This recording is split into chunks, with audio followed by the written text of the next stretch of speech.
Welcome back to Let's Laugh About It, the not-so-serious business podcast powered by D2CX. I'm Zoe Kahn, and I'm here to celebrate our wins, vent about our challenges, and bring the D2C and e-commerce community together. Welcome back to Let's Laugh About It. We have a special episode today. Jackie's back. I know everyone missed Jackie.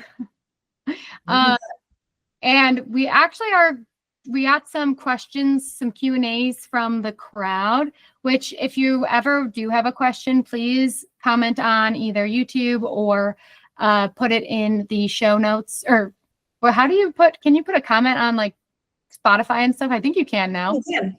Yeah, so would love to continue to answer questions as we go. So please, if you ever have any, send them over. But Jackie's she's got a bunch of questions for us. So let's hop into it. I'm going to be a little questionnaire. You ready for number one? Mm-hmm. All right. Who's your CX crush? Someone you admire in the industry and secretly or not so secretly want to collab with? My CX crush, I have so many.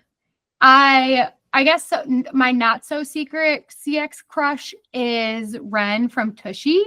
She's just so maternal to me. And I think that those are the people who do the best CX when they treat their customers like their children, basically, and like care so much. And that's what I get from Ren. And she's so genuine. And I think that Tushy does well that's one of the reasons why Tushy does so well. So definitely check out Ren if you haven't. And then I would say my more secretly, but it's still not secret, but it's, I would say newer, is Gabby from Pepper, or is it We Are Pepper? Pepper, the bras, like the underwear.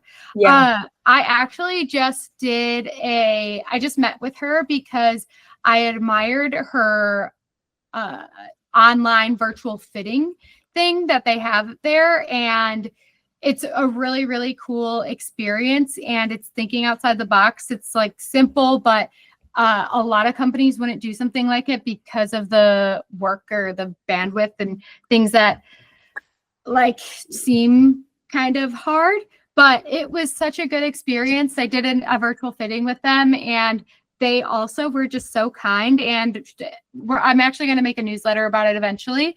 But one of the things that happened with it is they were able to show that all of the virtual fittings, they never had any returns from it. And if anybody did want to return, they were able to exchange it for the correct size.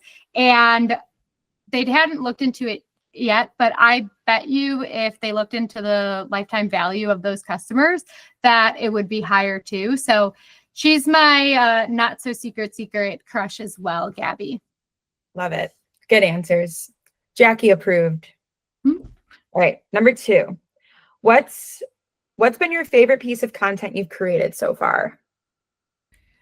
My favorite piece of content has to be the OG mean tweet type content where I used to read out loud customer support tickets that were mean customer support tickets.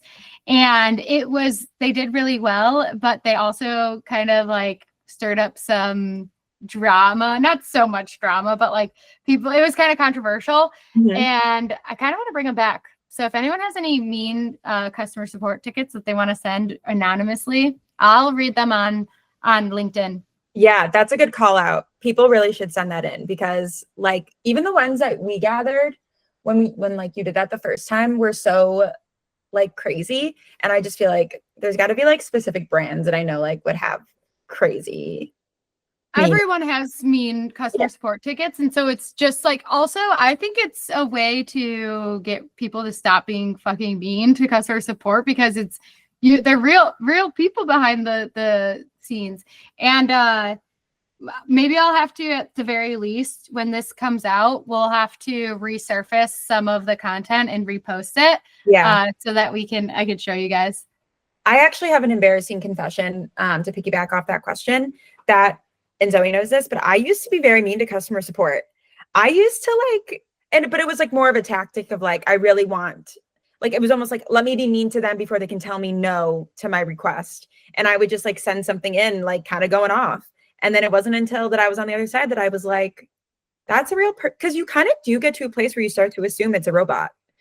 Yeah, and that's why we talk about humanizing the experience, because with most of our brands, we try to get them to have a bio in their signature and make sure they have like a little picture and they're personable, because it's kind of like, to be devil's advocate, it's kind of up to the brand to show that you're not a robot, but because if you're having very robotic responses, you're not reading the question, you're like, someone tells you that their dog died when you don't acknowledge it, then yeah, what, it's kind of on the brand to show that. So yeah, humanizing so that people know you're a human, because Jack, you probably wouldn't have done it if you saw like somebody's bio that said my favorite book is 50 Shades of Grey.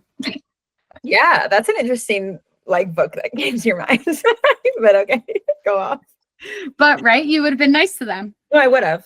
I would have been especially out of the gutter, but I would have been nice to them. Yeah, exactly. Yeah. Okay.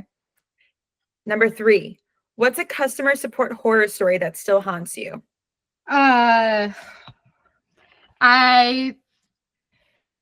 It's got to be anything. So many just came to mind, but anything that is like a misship in large quantities. So mistake in a macro mistake, I guess we'll call it. One time I was working with a brand and they had a sale, but it was a hype sale, but the logic for the sale didn't work. And the way that company worked was, if you don't check out right at that moment, you miss your, it sells out. Mm-hmm. And so some of the people didn't even look at the price. They just checked out because they trust it. And some people didn't. So they were like mad because they missed it. And we had to go through manually and refund every single customer. This was years ago. There's probably a better way to do it, but we had to manually refund every single customer for the difference. And it was horror. I still remember the date, November 14th. And I was sitting at my grandma's kitchen table because I was on vacation and had to help. Oh God, that's actually so sad. Yeah, it haunts me. Why is that always how it goes? I swear, like things will be quiet and then you're on vacation and something explodes. In this world of like e-commerce and just you're dealing with so many customers, it's just there's always something going on. So it's kind of just comes with the territory. But yeah, it's hard to get away. Yeah. Okay, that's a sad story. Number 4, what fictional oh my God, can I talk? I'm gonna have to X that one out. What fictional character would make the worst customer support agent ever? Fictional character? Cruella de Vil. That's who came to my mind. That's a good one. Yeah. Or what's that? From The Little Mermaid. Oh, no. Miss Trunchbull. Oh, Miss Trunchbull. Miss Trunchbull from Matilda. Worst. Yeah. Like, I would never, ever, ever, ever want her as a customer. Sorry, Miss Trunchbull. Get all of your things somewhere else. Yeah. Zoe loves Matilda. Matilda's my favorite movie. Yeah. It's her comfort movie. Okay. Or Team Rocket from Pokemon. All of them. I don't know. Customers. I don't know what Team Rocket is, but I trust that you know. Okay. 5. How are you seeing AI shift the way e-commerce brands handle pre-purchase questions? And is it actually boosting conversion? Oh, like in customer support? Yeah. Oh, okay. So with AI, when customers reach out to the brand before they purchase and they're asking questions, a lot of times you might have this, or maybe you don't. I've seen it plenty of times where you don't even have these questions answered on the product page or the FAQ page. And so if you don't have the answers there, you're more likely to have more of these questions.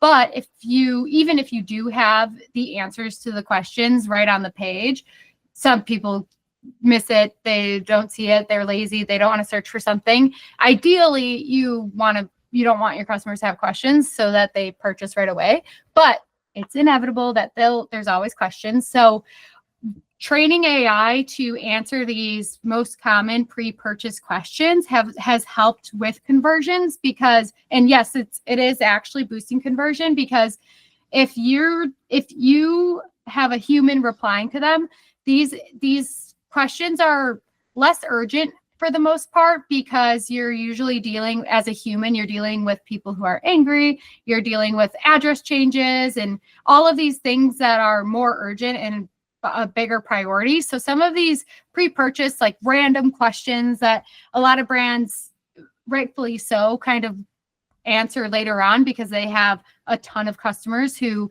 need to be helped before them. By the time you answer them, they might have gone to another site, another customer or another brand and bought a different product because they were either able to find their answer there or they didn't want to wait and just knew something else about another brand and bought it.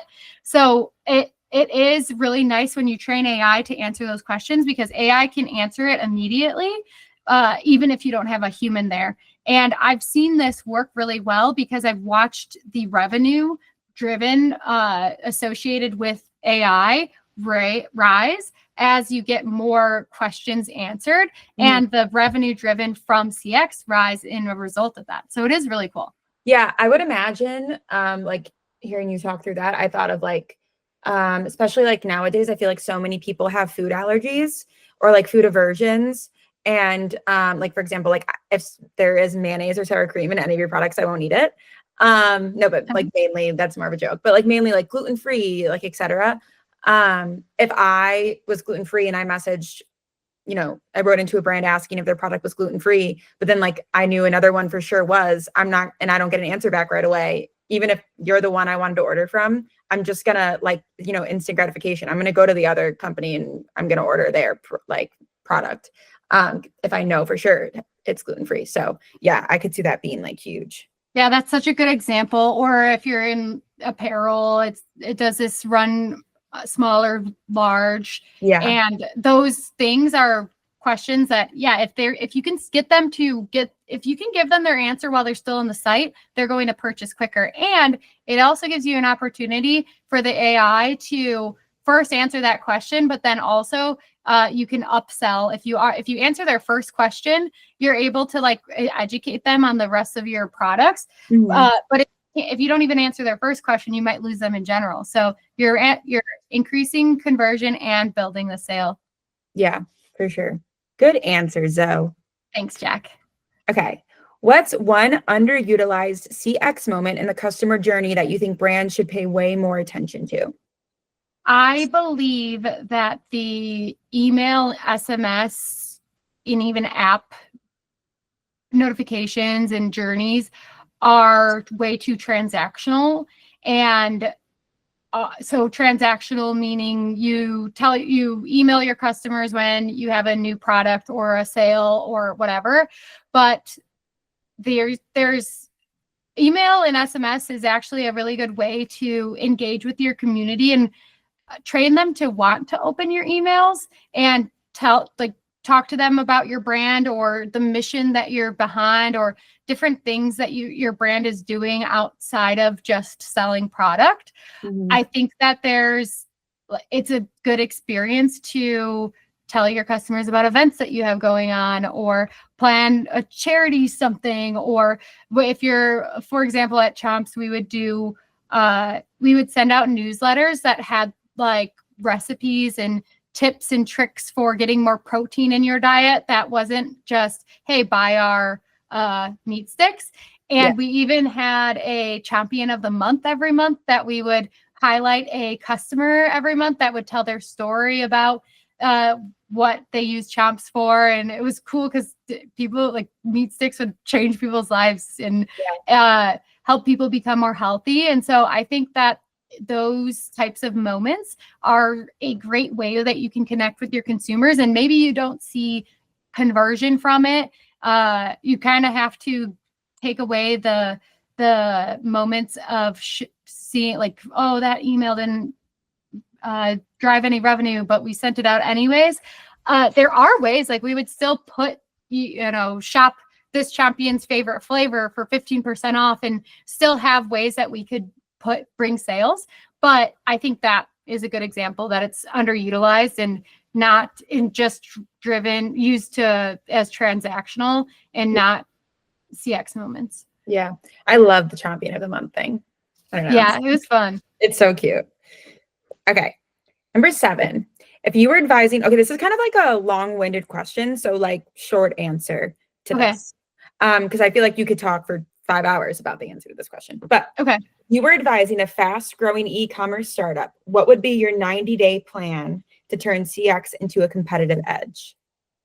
God, Maybe yes. one thing for 30, one day for 60, one day for 90, because I feel like that's a long question. Okay, so in the first 30 days, make sure you have a foundation and you understand the problems. Create a foundation and organization so that you understand the priority of your tickets and your team is organized on the way that they're answering tickets.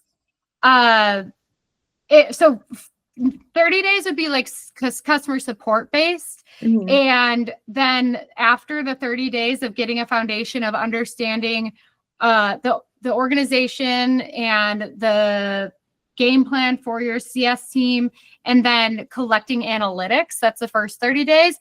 After you have all of that set up, 60 to 90 days is taking that analytics and making real changes on it. So let's say when you create custom ticket fields and your customer support team is pulling that data accurately, and you see that there's a ton of complaints you see that every time a customer reaches out, you're just giving a return rather than exchange.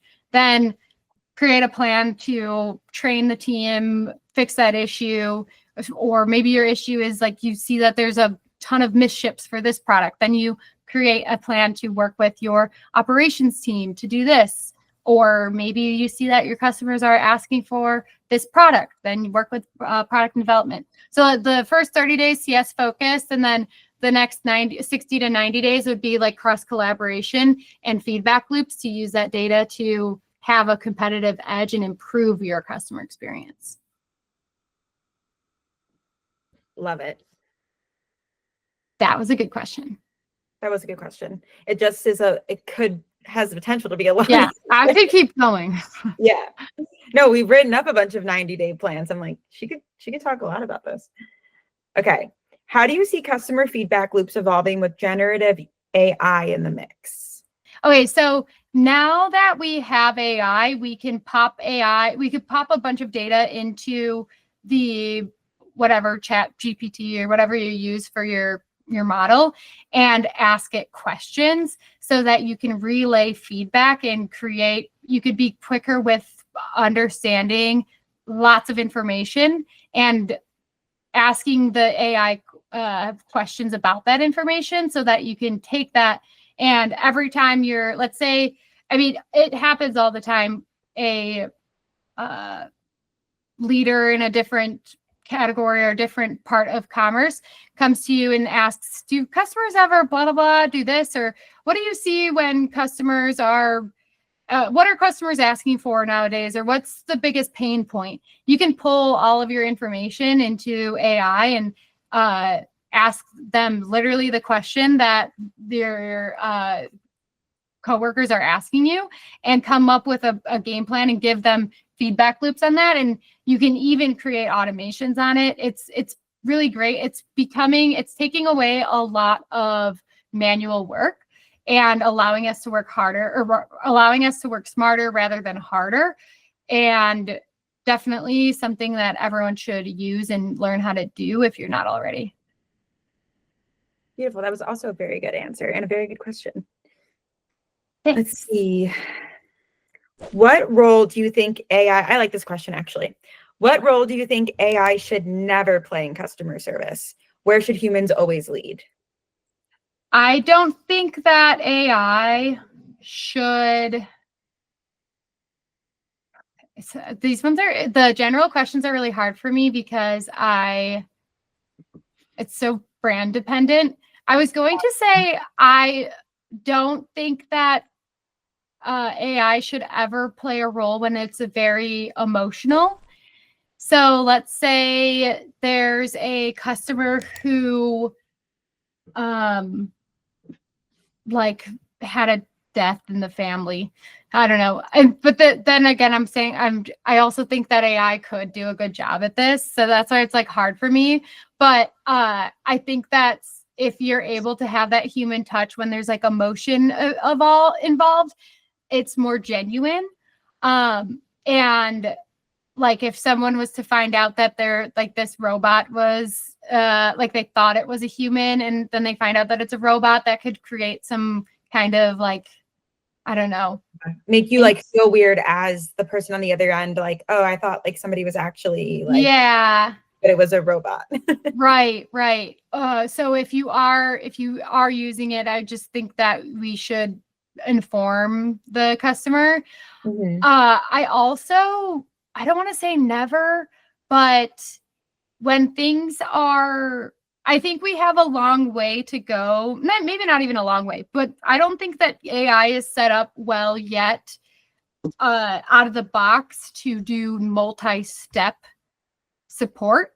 So when you have a bunch of different tools and connected to each other, and it needs to read data to know if you, let's say returns and exchanges are very, very hard actually, because in AI, usually it can read anything, it can do anything, but when you have all these different systems where it's you fulfilled it from this system and they bought it from this system, you want to exchange, so it needs to read inventory and understand the customer. Like those things are not out of the question, but right now I think we need to do just a little bit more work to connect all of the systems or understand how all the systems work and teach our AI to do that.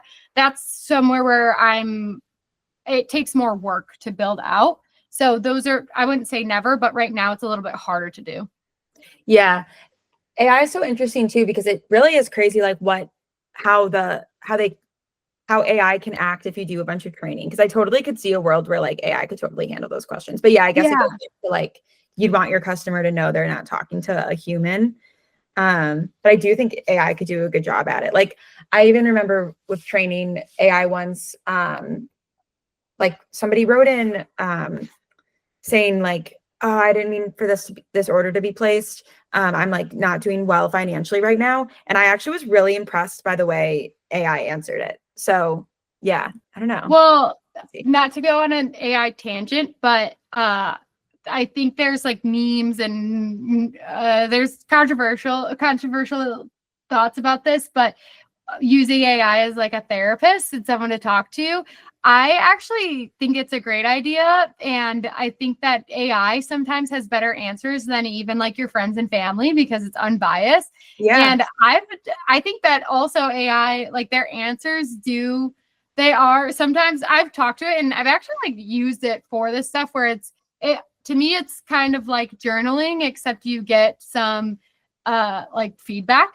And sometimes I look at what their response is and I'm like, wow, I'm like learning how to respond better because of the way AI is responding. Yeah, I've actually heard of people, again, like I'm always referencing TikTok, but like I've seen TikToks of people being like, I've used AI to help me calm down during a fight. And it's like them using ChatGPT and like putting the messages in ChatGPT and being like, okay, am I being dramatic if I think this is rude? And then AI is like, actually, matter of fact, you are. It seems like you're not seeing their side. Like it'll bring you back down to earth.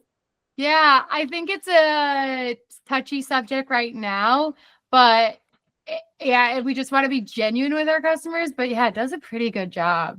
Yeah. Yeah. Okay, I'll move on so that we can stop talking about AI. Okay.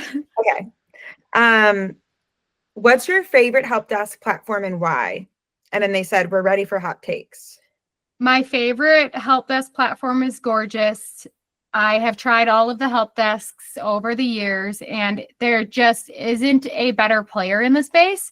I think that there's other players that have similar or different ways of doing things, but Gorgeous has been the help desk that has always had the best updates. They take their time with their updates, but not too much time so that it actually works.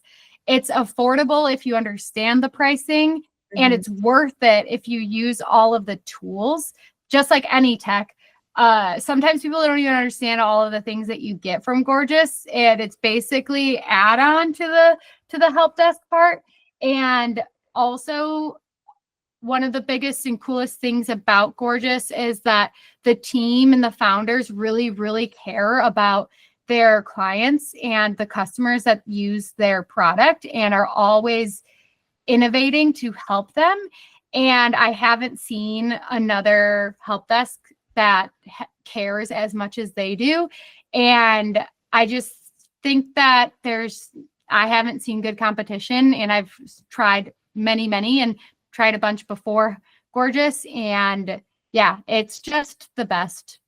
Yeah. And you should use my link in the show notes to check it out if you want. And happy to also help with some of the onboarding if you ever have questions, because I think that's the biggest thing when people are like, I don't know what's so great about Gorgeous. It's really depends on how you use it. But if you know how to use it and use it well and you get used to it, it's so good. Yeah, I know these questions aren't for me, but I would answer the same way Zoe just answered. I've used a bunch now at this point while working at the agency, and Gorgeous wins every time. And it's not even just a sales thing or like whatever.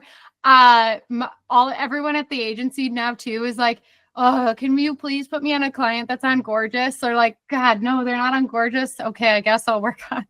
Yeah, we love all of our clients the same. However, we do prefer. We do prefer because it makes everyone's lives easier, including your customers. Yeah, and including our clients. I swear, things get better when they get on Gorgeous, and I'm not paid to say that. So, okay, next we have two more peeps. We're actually doing pretty good. I thought we were gonna like end up doing this, and it was gonna be like an hour and a half because we were gonna talk way too long on questions. But 34 minutes in, sweet spot. Okay.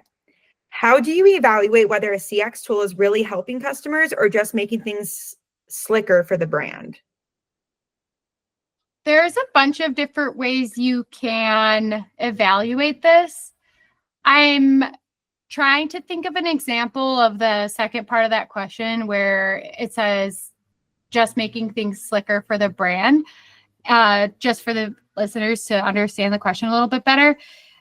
I do think that there is a way where you make things slicker for the brand, where you get rid of every single way of reaching out to you, and then you only do one channel of support.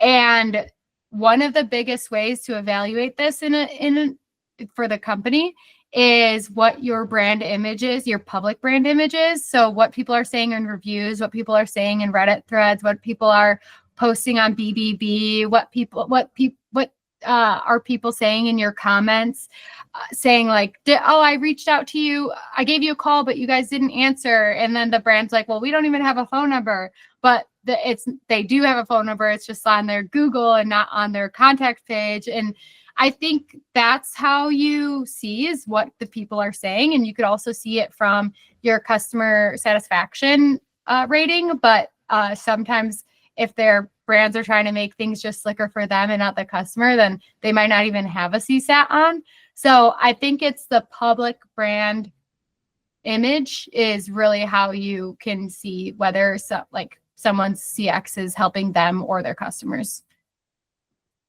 Yeah, agreed. I like that question. I like that answer. Okay, last question for the crew. And I like this question. Which CX metric deserves more love?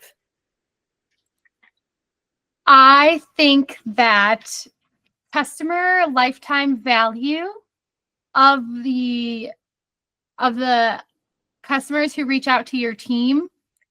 So how much money those people are spending when they reach out to your team, not just CX driven revenue or but like their lifetime value. Because if your team, if you see that your customers reach out to your your customer support team and they spend less money or negative money, or their returns are higher or whatever, you might have a bigger problem. But if you see them spending more money compared to your average lifetime value, then you can see the impact on your team.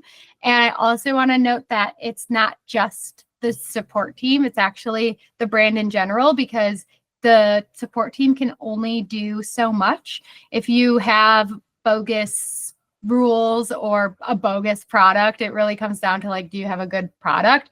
Your team can only do so much to save your brand. But I do think that customer lifetime value of the customers who reach out and talk to your brand, that's most underrated. They deserve more love on that statistic. Yeah, no, I actually love that answer. And I would have the same answer because, of course, like at the agency we work with like an array of brands. And I do notice it's like, and of course, there's reasons why certain brands might not like always approve, like a refund for certain things or whatever, a free replacement. So like obviously everything with a grain of salt. But I've noticed inboxes where, the kind of like order of business is like, always trust the customer, send a free replacement, whatever.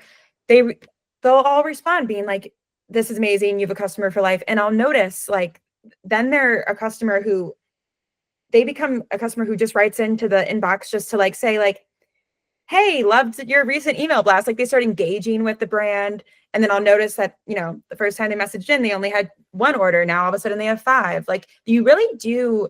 Sometimes it's hard to like send out a free replacement or a refund because you're like, oh, like that's milking money. But sometimes it's like, do that one thing. And then now they've ordered 10 more times and you made way more money than you would have if you told them to screw off when they first emailed in.